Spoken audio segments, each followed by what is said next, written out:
Sejumlah perwira polisi pecah bintang setelah masuk dalam mutasi Polri pada akhir Juli 2024. Salah satu diantaranya merupakan lulusan Akademi Kepolisian atau Akpol 1996.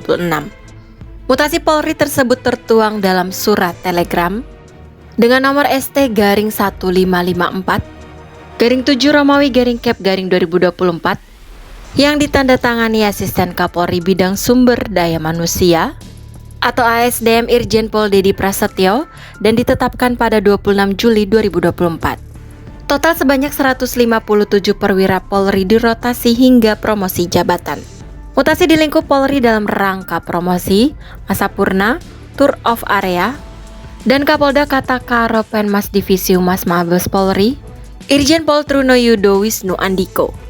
Dari ratusan perwira yang dimutasi, beberapa di antaranya pecah bintang atau meraih pangkat Brigjen Pol karena menduduki jabatan baru di Korps Bayangkara.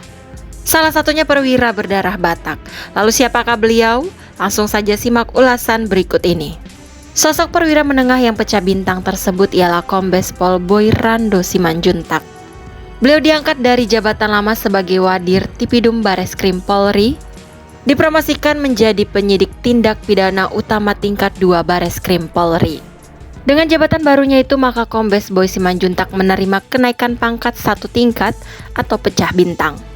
Dalam catatannya, beliau juga mengikuti pendidikan kepolisian setelah lulus Akpol 1996. Polisi Kelahiran Jakarta itu merupakan lulusan Perguruan Tinggi Ilmu Kepolisian atau PTIK tahun 2005 dan pada tahun 2012 lulus Sekolah Staf dan Pemimpin Menengah.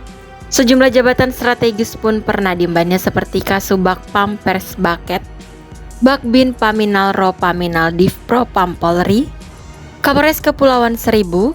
Selanjutnya beliau dimutasi sebagai Wakapolres Jakarta Timur.